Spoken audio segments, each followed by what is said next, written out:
Greetings and welcome to the Marginally Geeky Show. I'm your host for the evening, Eugene Stevens. This is episode 62, and I'm joined by my good friends Sean, Ray, and Chris. How are y'all doing? Peachy. Excellent.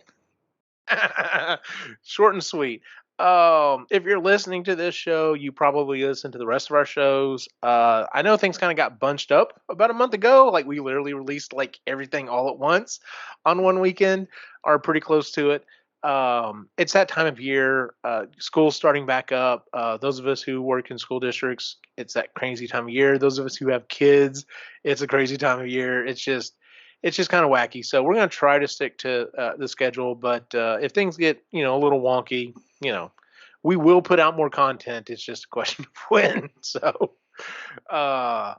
anyway, so this month's book, I believe, is your pick, Sean. Yep. Yes, it's the second one in a series of books that we've been reading. This one is Full Share. No. By Nathan Lowell. We No, read. Half Share. I'm sorry, Half Share. Half Share. My apologies. This one's Half Share. Jumping ahead there. Start all over again. Yeah. We read Quarter Share a few months ago, and so we're kind of continuing on with that. I'd ask you why you picked this book, but we already know why you picked this book. I love this series. Yeah, it is a great series. Unfortunately, listening to this one for like the billionth time, and actually like really trying to pick it apart because I knew we were going to do the show. Mm-hmm. I realized that it's probably one of the weakest in the series, but it gets a little fluffy for 98% of it. Okay, I can see that. So initial thoughts, Chris?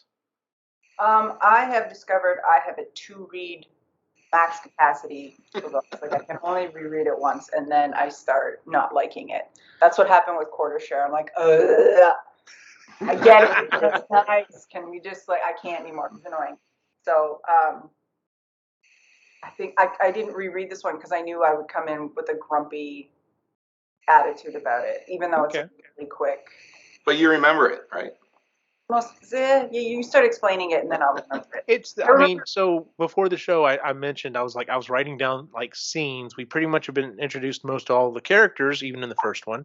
So we're just kind of going through scenes at this point. And as we mentioned the scene, I'm sure she'll be like, "Oh yeah, oh absolutely, I will." Yes, yeah. But I was talking to Ray about that. I liked Ishmael's story up until he went to the academy, and then after that, I was like, meh.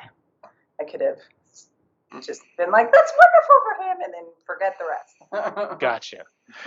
Ray? Yeah, this one was. There are. No, I didn't really listen to it, but I've listened to it like 4 or 5 different times. So this one for me was. I liked some of I like the world that they've built, and I like that kind of thing. For this one, overall, it was. I liked different little scenes, but overall it was like you said, it's fluff. It's okay. We're just going to continue the story after we get through this part. Mm-hmm. Gotcha.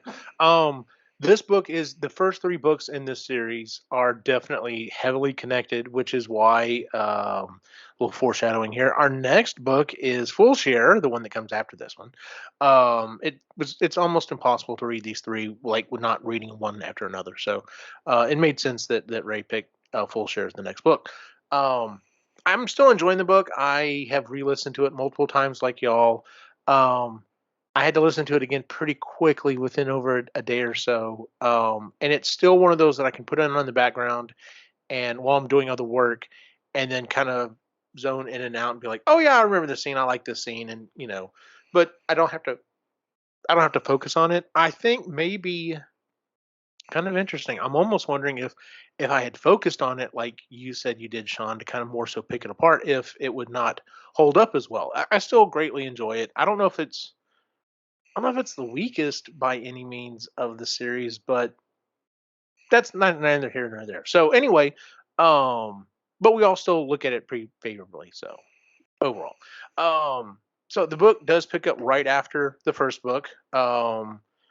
Pip and Ishmael are on the ship and get called to the captain's quarters, and quite a few, pretty much the entire head crew are there, and they're one of their team members who was running the shop got into a fight, and they're like, "Well, we're about to get our asses handed to us about this," and they come in and basically they are like, "Oh yeah, we don't care about that. Like he was kind of a jackass. He did it to himself. Don't worry about that. We want to move you over into an environmental to basically take his place, and we want to move Pip, or we want to keep Pip where he's at, but give him a raise because he's doing so well with stuff that he's doing. Making money for the ship."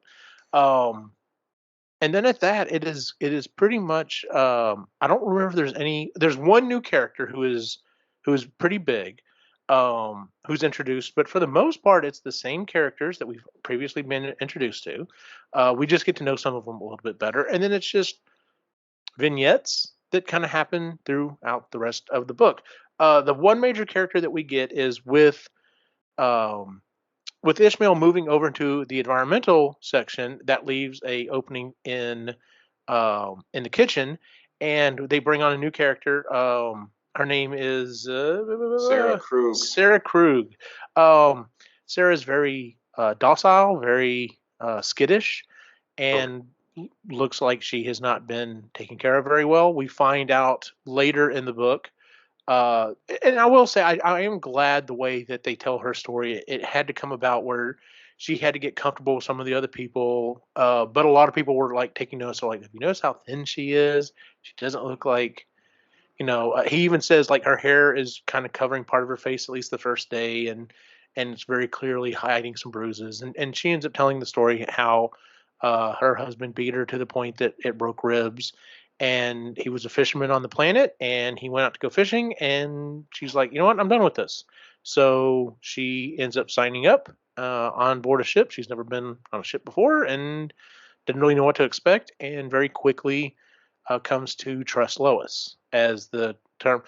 Were we using trust Lois in the first book? I don't remember. Not really. That really started in the second book.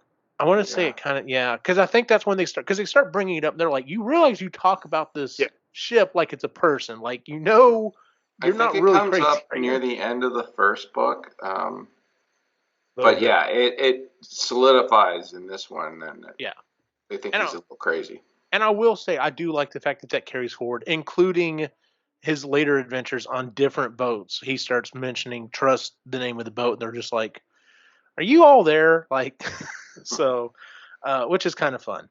So I'll just kind of turn it over. Are there any particular scenes? Like I said, this is going to be kind of a light review because, like we said, this book really does just kind of flow from the first book to the third. Not saying you can skip it by any means, but no, it actually does introduce several other important characters when he goes to the bar. Oh yeah, you're right. He does. Yeah, which you're right. Later on, play a huge for him getting into the academy, and much later on, you see him 35, 40 years later, kind of thing. And you're right. I didn't think about that. Yeah, but the bar scene. Al's the one that just. Al is so awesome. Yeah. So, yeah, in the bar. So this is pretty much the first time that Wong's gotten out of the ship. This is the first time he's hit the bar, so he's not used to a spacer bar kind of thing, and he basically decides that there's two fascinating women in there. Yeah. And the one he goes after on the dance floor, that's Alvarez. It is Alvarez, right? It is Alvarez, yes, sir. Yeah, and gets her, and then everyone's like, "Well, who's the other one?" And it was Al, who this huge, leather-clad, pierced woman that I want to picture her in so many different ways and all that, but yeah, she offered to take out some of the more the sharper bits of piercings if he came home with her, kind of thing. So my favorite line from Al is if you're doing what you think I think you're doing, you're more of a man than the men in this and half the women. Like it was. Yes. So let me bring that up real quick. So I did specifically mention in the first book. The first book is very, I don't want to say vanilla. That's a horrible word to use for the book. The book is pretty clean, pretty above board, pretty fair going. Yeah. This book, on the other hand, we start getting into a lot more, not just sexual innuendo, but like just flat out, this is kind of what's happening. In fact, it was kind of almost a central theme. He actually is heavily attracted to 3 of the women on the ship, but because of the way that the Lois McKendrick works, the way that this ship works is the term "you don't screw with crew," and it actually heavily influences the rest of his life. The rest of the books are heavily influenced by this because there are other opportunities that come up that he finds someone that he thinks he could be romantically connected to, but he just cannot bring himself to do anything about it because you don't quote unquote screw with crew. Which is actually what led to that scene. But so just a heads up, if you read the first book, have not read the second one yet, just be prepared. It does take a dive. It's not super graphic by any means or anything like that, but it's just it's uncomfortable if there's a kid in the car. Oh no, if there's a kid in the car, it could definitely be yeah. So Pause a couple of times. Pause or skip ahead or yeah exactly. I'm in the car listening. It's like we've already heard this once, so I don't need to hear it. Yeah, I don't need to hear it again. The one guy that they're like, yeah, he may not be that tall, but he makes it up for it other ways. And he's like, I almost spit out my drink. And it's like, yeah, and he can lick his own eyebrows. And then he's like, I did spit out my drink. Was that this book? I Yeah. No, that was in this book. One. Yeah. When they're in the bar. Yeah. It was near the end of the second time they go to the bar. Yeah. That's right. Yeah. Yes. Yeah, because he has the confrontation. So, okay, so since you brought that up, I'll bring up a scene. And it's kind of like no, I don't want to bring that up yet because it actually, I will go ahead and bring it up. So there's a thing that happens. We'll talk about that in a second. It's kind of like the pivotal point in the book. But yes, after the bar, he was supposed to be set up with the plumber. A woman that has been known to basically she's just in it for clean your pipes. Yeah, clean the pipes. Yeah, and he passed on her and went with Alvarez, which impressed a lot of people. Anyway, he goes back and he's telling Brill and Bev and who's the third? Diane. He's like, listen, I went for her because she's in y'all's league, and all 3 of them are like, what do you mean in my league? Like I'm nowhere near these other women. And they're like, have you lost your mind? I like that scene of him trying to come clean and come to this understanding that this is just how things are. But we also have to admit that I'm attracted to you and you're attracted to me, but we can't do anything about it, and we're going to be okay with it, and we're just going to be. This is just how our life is. But I did like those conversations of. It reminds me of a conversation with a girl I had way after high school. We were sitting there talking. She was actually my first crush. And I just mentioned, I was like, yeah, you were always part of the cool kids. And she's like, I was what? I'm like, you were part of the cool kids. You hung out with the cool, everyone thought, and she's like, I was not one of the cool. I was like, yeah, you were. How did you not know this? And she goes, she had no clue. Had I not had that conversation with her, I would have been like, I don't know about this. But seeing it in the real world, I could definitely see how someone could be walking around and be like, I am nowhere near in this person's league, and be like, no, you're pretty hot, not because you necessarily fit a certain demographic. You're hot because of maybe other reasons, like you're super smart and really outgoing, or whatever it might be. So I did enjoy those 3 conversations he had with the 3 ladies about kind of how things are and were and how they have to be. And having to remember also his age and their age, right? They're early 20s. Yes. It's like, what, 18, 19? No, not even. 19. So, not even 19 yet. So, it's remembering. Wow. It's like at those ages. And now that you say that makes him even more super mature than he actually is, because I can't imagine having that conversation as a 19-year-old. And that you enjoyed those conversations, where I found those conversations just so unbelievable because of his age. I'm like, No, like I know they played him up to be a lot more mature and a little bit odd in the first book and like well throughout the whole series and all that. But those conversations that he was having for that age, to me, was total bullshit. It was the author who was much older speaking through that character, forgetting how old that character was. And I will say, yeah, I probably was aging him up in my brain too, and not even realizing it. So yeah, and it wasn't until like listening to this 10th time and like really thinking about it that I realized that. I'm like, this book sucks because that pivotal moment where he's in the change room and dressing for them to get the and new clothes. Oh my god! Like half an hour of listening about trying on new clothes, and I thought his what's the guy that's like dressing him? What's that called? I want to say clothier, but oh no, he's more than a tailor. Well, okay, the tailor. I thought the tailor was going to jump him.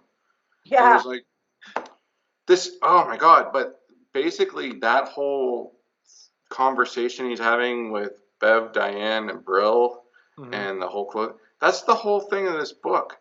I thought the Sarah Krug was a much more mature storyline that I wish they fleshed it out really good. But then I think he's like, well, I need to add something else. Oh, well, let me just age him 30 years and do this. I'm like, oh, God, I don't like this. It was dumb. Yeah, no, I didn't. The first time around was great. It's like, oh, he's really cute. Yeah. Look at him. And then you listen to it again, and you're like, no. Not happen. There would be intense eye rolling, and that kid would be flop sweating if he met all these three women who are all in their mid to late 20s. That just wouldn't. Oh yeah, like he'd be stopping the lift and not even get on. Like no. So yeah, I didn't like that part either. There was a lot of heavy eye rolling on my part. I'm like, no. I think the majority of the women on that ship would look at him as a little brother. Yes, as a child. Because he's only 18 and they've been on the boat, either they're lifers, they've been like it's a family legacy, they've been on boats their whole life, or so and he's just this land rat. But yeah, he's also I remember being 20, going to a bar and somebody told me, I'm like, he asked me how old I was. I'm like, I'm 20. How old are you? I'm 19. I'm like, you're a baby. No. The one thing I will say about the clothing scene. Oh yeah, that was uncomfortable. That was uncomfortable. There's one point that I will say though. I went down to get fitted for. He had his own little mini. And it wasn't that there was anybody in there trying to ogle me or anything like that. That's not what I'm getting at. Well, you were, I know, but. Then I went. What eye roll was hilarious. It is pretty cool to have a guy say, try this one. And when it fits, when he talks about that fitting, it's like, damn, now I know what he's talking about. When something just, and it's like, yeah, no, this is part of the clothing that I have now, right? Like it's. And he said if I said, woo, one more time, he'd leave. That's hilarious. Yeah. I don't want that scene where it's like, okay, but like. Yeah. But was it a half an hour long of that? Was it? Oh, it felt like it. Yeah. It was long. It is definitely a big scene in the book. Having those conversations with each of them individually afterwards and hinting at it through most of the book, it's like, oh my God, this is the whole thing in the book. Like thinking back on the first few times I listened to it, I didn't realize how much this theme was the pivotal thing for book 2. Like that's, it was like 90% of it. It was like, holy God. Times for sure. Yeah. Yeah. So, and it's, God. But I do really it got annoying pretty bad. Yeah. And so the other thing that was Sarah that I really liked as well was the little test that they have.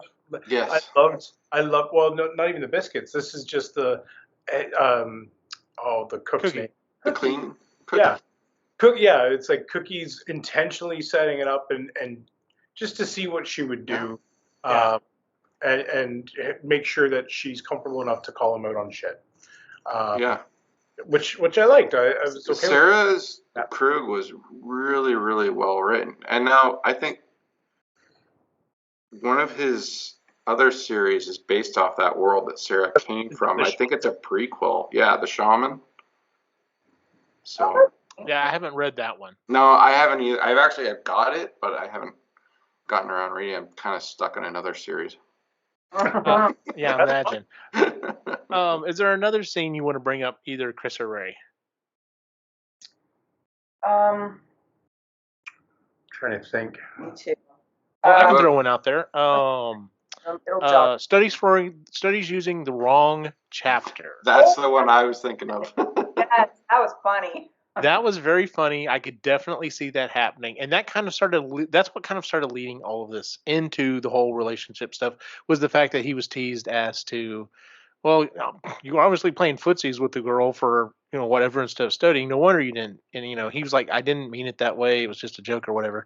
I do like the fact that they did plan to all right, well, we're going to get the dude back because, it was kind of a. Although in the end it ended up working in his favor because I think he ends up. I don't know if he finishes going for the second level or Spec 2. Spec 2 or not. Maybe he finishes at the second level. Yeah, but he's able to skip a level, which actually plays in heavily to the other books. He, is one of the things he teaches people. You don't have to go in order. You can jump all the way to the top if you think you can do it. And everyone's like, I didn't know that was possible. He's like, yeah. So, that was one of the things. One of the other things, bringing it back to Sarah, is the Welkies. This is when we're introduced to the Welkies, and they flow through the rest of the books as well. Yeah. And those are these little wood carvings of different animals that have a purple shell in them that's kind of like the heart. And he buys them initially. He buys 10 of them initially to sell, and then is going to give one as a gift. And I think to Brill, that's right. Then Brill ends up buying one to giving to him, and he ends up never selling the rest of them. He ends up holding on to them, and throughout the rest of the series, he slowly but surely gives them out to different people who he thinks is deserving of them, and which goes into when he has this conversation with Sarah, how she's like, oh well, they find their owners. They will come to their owners. So. Which I thought is nice, especially how it goes through the rest of the series. So yes, because Sarah has a Welkie too, and they pair, and the ones that Ishmael has are far more they're more smoother, they're more well carved than hers, and the purple shell, better quality, thank you. And the shell is more purple. Hers is more of a faded, dull, pastel-y kind of purple. And she's amazed by the ones that Ishmael has to tell them what they are and all this kind of stuff. Yeah. Which is actually what brought her to the ship. She's like, I don't know if it was luck or whatever, but I look down and I see this little light reflecting of it, and I look up and it's the ship's taking off, and was like, well, maybe that's where I should be. So I did like the banter of the Welkie sellers. Oh yeah, so that's from the previous book anyway. It's I like how they kind of bring that in, where it's okay, does the Welkie have power or not? It's not a question. It's just do you believe if it does or not? And I like the way that they did that. It was kind of cool. It's a good line with Pip, who thinks everyone is crazy for believing in mumbo jumbo and stuff like that, and then you see him wearing a necklace blessed by a shaman. Yeah. Yeah. You never know. One of the other things, the only other one that I had written down was the crocheting. I like how that turned out. I like how it turned out that, number one, it was a dude that was doing it, and everyone kind of gave him shit until they were like, oh no, you're selling this and making a lot of money and having fun doing it. And then they start building this that's how they figure out how to kind of bring Sarah out of her shell. And it becomes this thing that they're making money, and to the point that and then Sarah becomes an actual she's apparently a really good salesperson. It ends up making Pip and Ishmael a ton of money, which he apparently needed. He needed that infusion of cash right after he went and spent it all on clothing. So Yeah, Yeah. that's a cute little scene. Although it took me a lot longer to figure out how to crochet than it did Sarah. So. Well, it is a book. They have to condense things a little bit. So. And she'd be used to tying knots. Yeah. Well, and I was going to say, she has literally nothing to do. Yeah. But That's true. Yeah. Do it. Once you get it, though, it's super easy. But it's getting it. So, that's pretty much all the vignettes that they kind of stuck out to me. There's a couple other little things here and there, but anything else anyone wants to bring up? It wasn't a really long book, and because it's basically the go between the first one and the third one. It's. Mm-hmm. Now that you're bringing everything, I'm like, oh yeah, but I literally can't tell.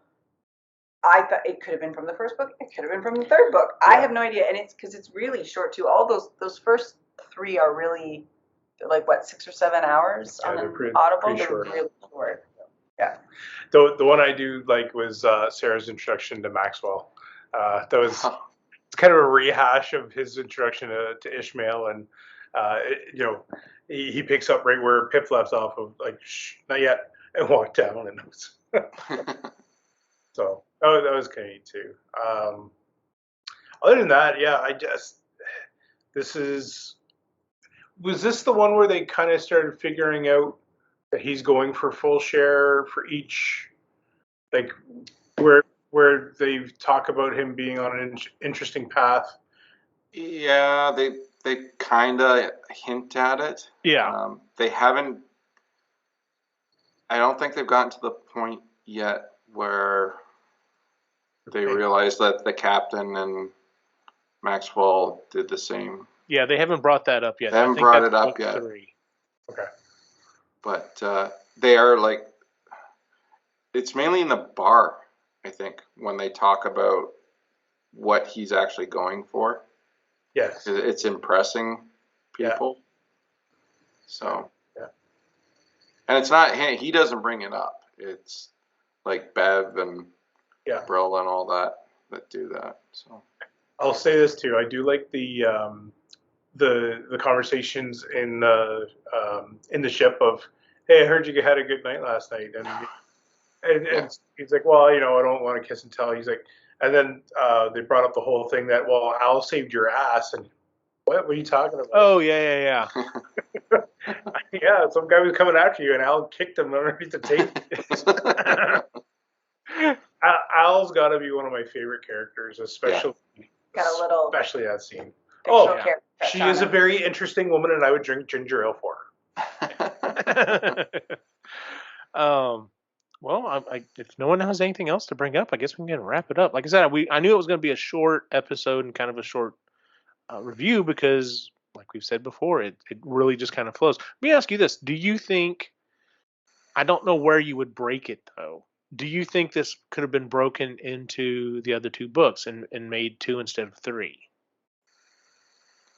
No. I just don't know where you would do the break. I almost think it does have to be 3. Because of that whole getting changed in front of the girls, and then they stretch that out with the conversations, because it does have an effect in the 3rd book. Mm-hmm. I guess he kind of needed it. It's just like, could maybe condense it a little bit, or I don't know. Just even not use such flowery language. Like it's. Yeah, I think it was the way he was describing it, and it was just a little, So that, it was like, come on, dude, you want to jump them. That's all you needed to say. Like. But the way he titled them, I think, do quarter share, you might as well do half share, full share, the whole thing. So. You could jumble those first 3 together and just say quarter to full share. No. And then it's one book for those 3. That would definitely be on the long side. You were talking just a second ago about how long the book is. You're right. This one's only 7.5 hours. So it's not. It's definitely not on the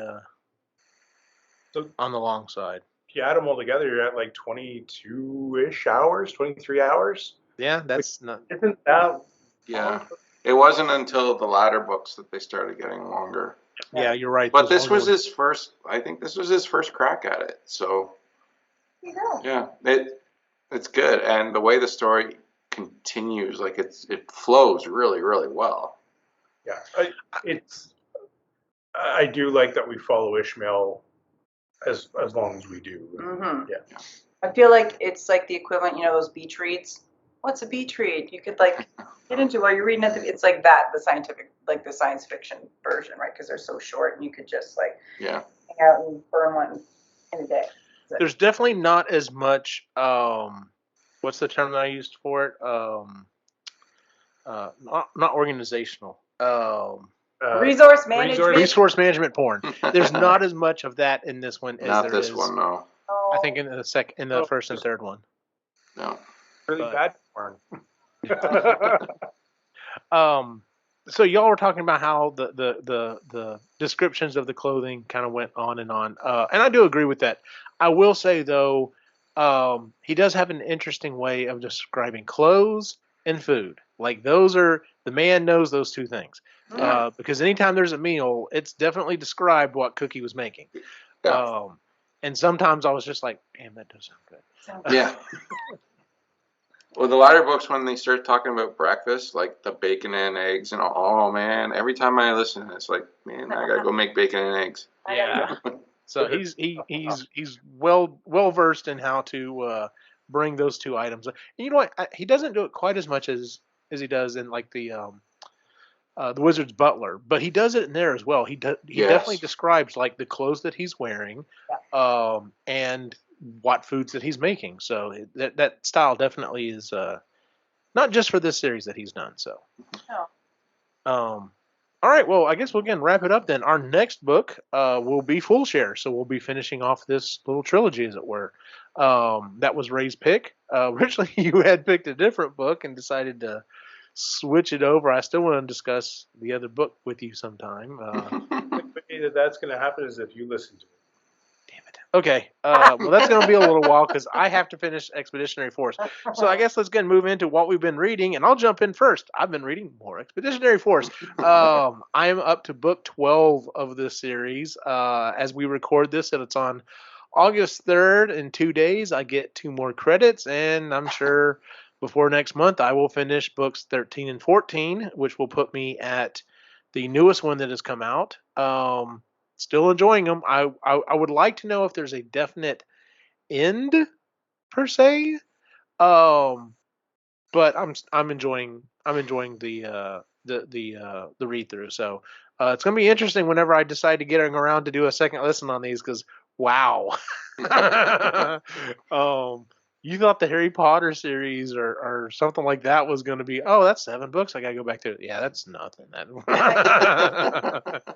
So, about double that. So, that's literally all I've been reading. The rest of my time, I've had a lot of family stuff come up. I'm on contract. There's a lot of stuff going on there. I just, I'm listening while I'm at work, and I'm going back and re-listening to a bunch of old stuff, and then, like I said, trying to get the Expeditionary Force. So, Sean, you been reading anything else?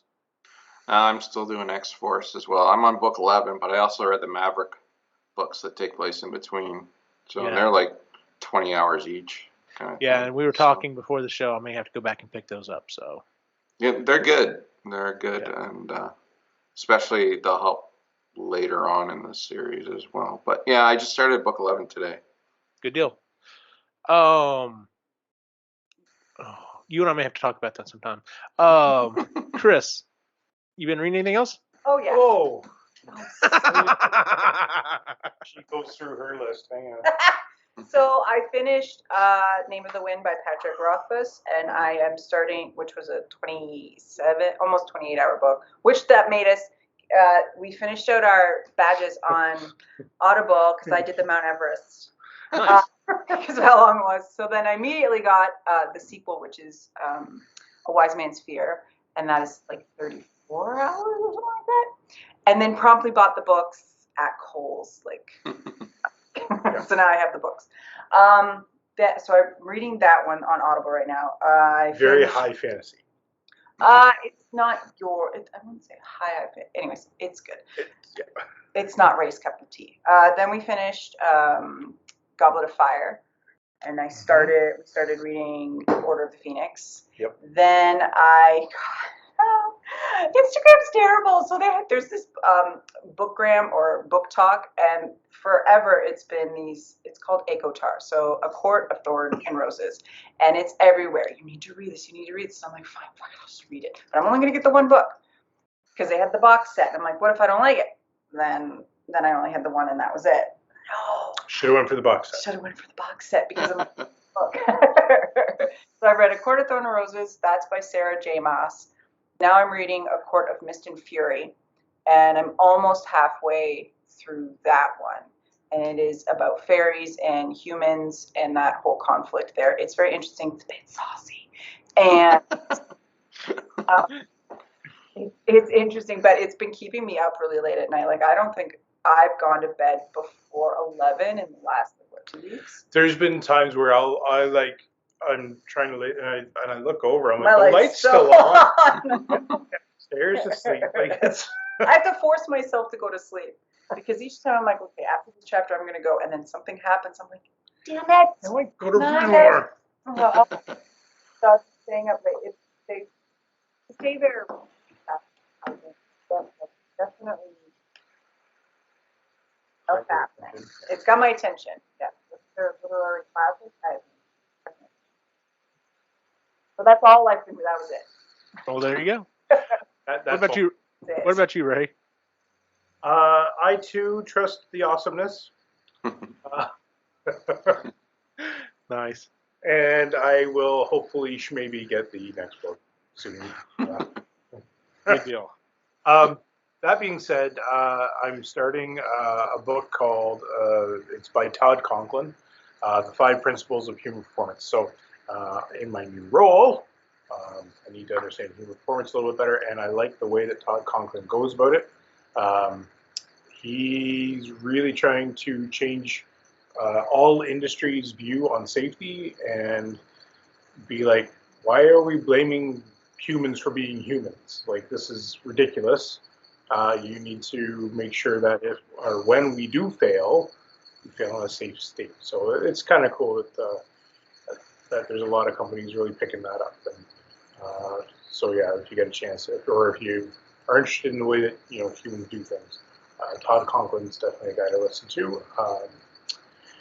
So yeah, there's actually 2 books that I'm trying to get through of his right now. Other than that, it was all the other ones that she said. And yeah, I'm on Spec Ops. Is that the 4th one?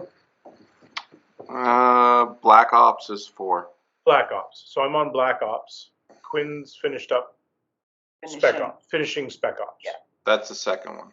Yeah. So, no, he's on the 3rd one. Is he on the 3rd one now? Yeah, okay, so he is on the 3rd one. Yeah, it was. I'm glad it was brought up, but it's like, got so much to go, and I don't have the credits. That buy 3 more credits is looking really tempting right now. Yeah, I almost pulled the trigger on that a couple of times. See, I've been getting these books when I have an extra credit, or if I see them on sale for like $1 or something like that. I'm like, oh, I'll get it. I'll read it later. But so I've been collecting these things for like a couple of years now. So I think I've got pretty well all the books. They're not on sale anymore though. Yeah, but there's always sales on Audible. Just wait another week or so. And yes. There were a couple of them I didn't pick up because I was like, man, that's kind of far out ahead. And then I'm like, damn it, I should have picked it up. I'm already up to that point. Yeah, I didn't get them in order. Sets. If they were on sale, I got it.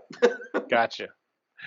Well, that is our show for the month, ladies and gentlemen. If you would, please give us a 5-star rating on iTunes, Google, Stitcher, wherever it is you listen to the show. You can always find us at epicallygeeky.com, where you can find all the shows we do, including the Epically Geeky Show, Marginally Geeky, Creatively Geeky, asterisk there, and Sustainably Geeky. You can find us on all the social media at Epically Geeky as well. Where can we find you online, Sean? Usually screwing with Wikipedia and trying to keep my daughter from fixing it. Then, yeah, Marginally Geeky here, Epically Geeky, the Mac Daddy of all geekies, and your favorite broken toy on Instagram. Chris? You can find me on all the shows you mentioned and on Instagram at Moody Midlife. We just started the Kitchen Renos on Sunday, so I'll have more updates on that. Okay. but it rained all day. So Yeah, today was not a day to do it. no.